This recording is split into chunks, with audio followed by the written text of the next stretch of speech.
Hello everyone, this is Dilshah Akhtar, chemistry faculty of IIT NEET at St. Xavier School. Today I would like to explain about this. आज हम पढ़ेंगे law of constant proportions के बारे में. Okay, inverse proportions, multiple proportions, ये सब के बारे में स्टडी करना है. ओके, चलिए देखते हैं, स्टार्ट करते हैं क्या होता है.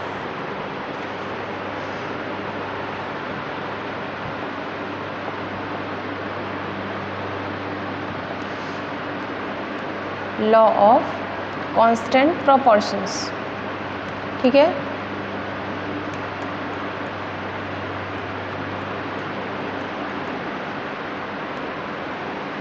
लॉ ऑफ कांस्टेंट प्रोपोर्शंस देखना है. ठीक है, इसमें अगर आप देखेंगे कोई टू एलिमेंट्स या दो से ज़्यादा, तो कोई दो एलिमेंट्स या दो से ज़्यादा एलिमेंट्स मिलके क्या कंपाउंड का फॉर्मेशन करते हैं. ओके, बट इसमें क्या है, जो इसका जो रेशियो होगा, जो इसका वो होगा, वो क्या होगा, फिक्स्ड प्रोपोर्शंस में होगा. ठीक है, ये क्या होगा, फिक्स्ड प्रोपोर्शन में इसका जो रेशियो होगा फिक्स्ड प्रोपोर्शंस में होगा. ठीक है, इसमें कि सबसे पहले क्या होता है, जब दो एलिमेंट्स या दो से ज़्यादा एलिमेंट्स मिलकर कंपाउंड का फॉर्मेशन करते हैं, but in fixed proportions by mass, इनका जो मास होता है वो फिक्स्ड प्रोपोर्शंस में होता है.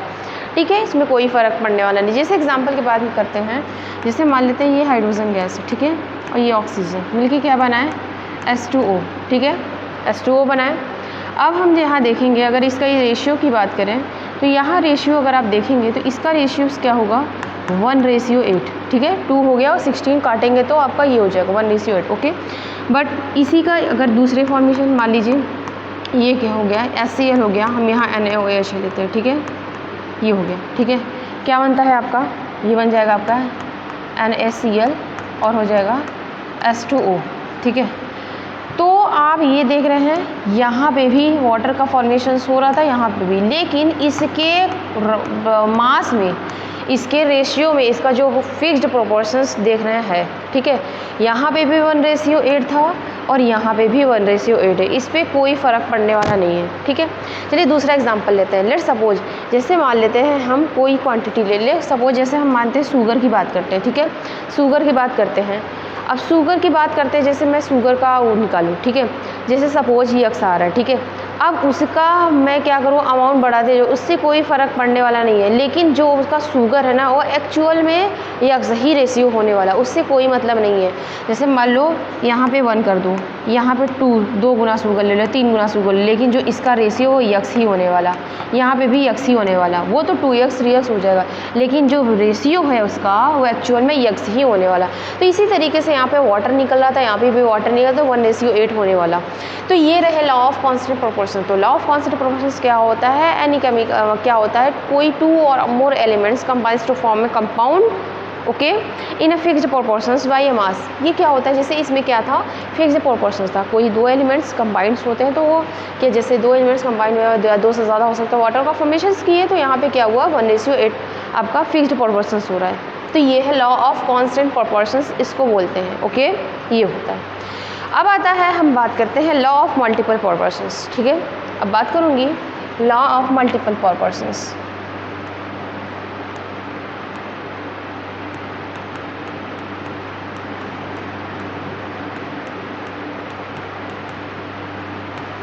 लॉ ऑफ मल्टीपल प्रोपोर्शंस क्या होता है, चलिए देखते हैं. देखिए, लॉ ऑफ मल्टीपल प्रोपोर्शंस में जैसे हम मान लेते हैं कोई एलिमेंट्स. ठीक है, मान लेते हैं कार्बन की बात कर रहे हैं और हम बात में ऑक्सीजन की बात कर रहे हैं. ठीक है, मान लीजिए इन दोनों से क्या हो गया, मिल करके ये आपका बना रहे हैं. ठीक है, मान लीजिए क्या बना रहे हैं, कार्बन मोनोऑक्साइड बना रहे हैं. ठीक है, और क्या बना रहे हैं, दूसरा कार्बन डाइऑक्साइड बना रहे हैं. ये भी बना सकते हैं, कार्बोनेट भी बना सकते हैं. ठीक है, ये भी बना सकते हैं. अब देखो बात ये आती है इसमें, देखो ध्यान देना, मल्टीपल प्रोपोर्शंस का मतलब क्या होता है, मल्टीपल, मल्टीप्लाई मतलब वो होगा. इसका मतलब अगर इसकी रेशियोज़ की बात करो, इसकी रेशियोज़ की बात करो, अगर इसकी रेशियो निकालते तो ये 12 रेशियो, ये क्या होगा इसका 16, इतना होता है, राइट. अगर मैं इसकी बात करूँ, तो इसका 12 रेशियो 32. इसकी रेशियोज़ की बात करो तो 12 रेशियो 48. ओके, अब इसमें एक चीज़ कॉमन है, मल्टीपल प्रोपोर्शंस ये कहता है इसमें क्या होता है, एक एलिमेंट्स क्या होता है फिक्स्ड रहता है, बट दूसरा जो होता है वो मल्टीपल प्रोपोर्शंस में होता है। जैसे एग्जांपल, जैसे ये है आपका ना, तो इसमें देखिए 12 12 12 ये क्या है फिक्स्ड है, तीनों फिक्स्ड है, लेकिन ये क्या है इसमें मल्टीपल प्रोपोर्शन, मतलब 16 2 ये मल्टीपल में है। ये अगर इसकी बात करें तो यहाँ पे देखो, अगर यही चीज़ इसकी, ये अगर इससे बात करो तो इसमें 3 का, तो ये क्या है एक दूसरे के मल्टीपल प्रोपोर्शंस में है, तो मल्टीपल प्रोपोर्शंस ये होता है। ठीक है, हम कोई भी एग्जांपल ले सकते हैं, जैसे मान लो नाइट्रोजन और ऑक्सीजन से मिलके आपका बन रहा है, मान लीजिए NO बन रहा है, दूसरा NO2 बन रहा है, तीसरा NO3 बन रहा है, राइट। अगर इन सब की रेशियो अगर आप निकालो, अगर इन सब की रेशियोस निकालो तो ये 14 हो जाएगा और ये 16, इसकी निकालो ये हो जाएगा 14 हो जाएगा, ये 32, अगर इसकी निकालो तो ये हो जाएगा 14 हो जाएगा 48, राइट। इसमें भी देखो क्या है आपका फिक्स्ड है, ठीक है, एक क्या होगा, एक एलिमेंट्स आपका जो एक एलिमेंट्स का रेशियो होगा वो फिक्स्ड होगा, बाकी क्या है मल्टीपल प्रोपोर्शंस में है, मल्टीप्लाई होगा, इसमें 2 का इसमें 3 का, ठीक है। तो ये क्या है मल्टीपल प्रोपोर्शंस, ठीक है, इसको बोलते हैं लॉ ऑफ मल्टीपल प्रोपोर्शंस, ठीक है, ये रहे। अब आता है तीसरा, आप पढ़ते हैं लॉ ऑफ इनवर्स प्रोपोर्शंस, ठीक है, लॉ ऑफ इनवर्स प्रोपोर्शंस। देखिए लॉ ऑफ इनवर्स प्रोपोर्शंस क्या होता है आपका, law of inverse proportions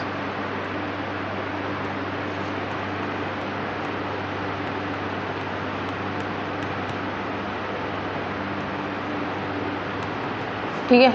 law of inverse proportions अगर बात करें, जैसे इसमें एक ट्रायंगल के रूप में करते हैं, जैसे मान लो यहाँ पे क्या लेते हैं आपका, यहाँ लेते हैं कार्बन लेते हैं, ऑक्सीजन लेते हैं और हाइड्रोजन, ध्यान देना इस बात को मेरी। देखो यहाँ पे अगर मान लो कार्बन और हाइड्रोजन की बात करें, कार्बन और हाइड्रोजन से अगर मिल के जो बन रहा है, तो मान लो यहाँ पे क्या बन रहा है CH4, ठीक है, ये हो गया। अगर ऑक्सीजन और हाइड्रोजन की बात करें तो यहाँ मान लो H2O का फॉर्मेशन हुआ, ठीक है। अगर C और O की बात करें तो यहाँ पे मान लो CO2 का बन रहा है, ठीक है, मतलब क्या हो गया CO2, यहाँ पे CH4 और यहाँ पे H2O। इसमें इनवर्स प्रोपोर्शंस का कहने का मतलब है, अगर आप इसकी रेशियोज़ की बात करो, CO2 की रेशियोज़ अगर आप निकालते हो तो 12 रेशियो कितना आता है 32, राइट। अगर आप इसकी बात करते हो तो ये आता है 12:4, राइट। और इसकी बात करते हो तो आता है 2:16, ठीक है, इतना आता है। तो इसमें कहने का मतलब ये है कि अगर आप कोई दो, जैसे मान लो इसका और जैसे मान लो इसका और इसका ही क्यों ना कर लो, या फिर इसका इसका ही करो, लेट्स सपोज करते हैं, जैसे मान लेते हैं आपका ये क्या है, जैसे हम मान लेते हैं ये है 12 रेशियो, जैसे हम करते हैं CH4 का CO2 के साथ, ये हो गया 12:4 और ये है आपका दूसरा 12:32, ठीक है। अब इन दोनों का रेशियो क्या है, इसको कट करिए, ये क्या आएगा 8, इसका मतलब 1:8। इसके कहने का मतलब ये है, नहीं समझ में आया, देखो यहाँ पे ये ध्यान देना, लॉ ऑफ इनवर्स प्रोपोर्शन, जैसे मान लो जैसे कार्बन और ऑक्सीजन से मिलके बनेगा कार्बन डाइऑक्साइड, कार्बन हाइड्रोजन से मिलके मीथेन, और आपका ऑक्सीजन हाइड्रोजन से मिलके वाटर बनेगा, राइट। इसमें कह रहा है कोई दो, या इसका इसका या फिर इसका इसका या फिर इसका इसका, कोई भी करिए, इन दोनों का रेशियो निकाले, पहले तो सबका रेशियो निकाल लिया।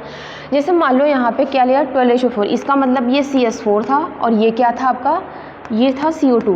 अब इन दोनों का अब क्या किए, इन दोनों का रेशियो और इन दोनों का रेशियो, जब इन दोनों का पूरे का रेशियो मैं निकालूंगी तो इसका 1:8 आया। तो जो 1:8 आया है वो क्या कहता है, ये जो आया है इसका मतलब ये 1:8 ना, तो ये जो आता है वो 1:8 के बराबर होता है। इसका मतलब ये CH4 को अगर आप CO2 में आप किए हो तो 1:8 आता है, और जो 1:8 होता है वो क्या होता है, इसके बराबर होता है, कहने का मतलब ये है, ठीक है। अब इसी तरीके से तुम इसका इसका कर लो तो इसके बराबर आ जाएगा, इसका इसका कर लो तो उसके बराबर आ जाएगा, तो इस तरीके से करते हैं। तो ये रहा लॉ ऑफ इनवर्स प्रोपोर्शंस, ठीक है। तो आज का लेक्चर मेरा यही रहा, okay, that's all, thank you.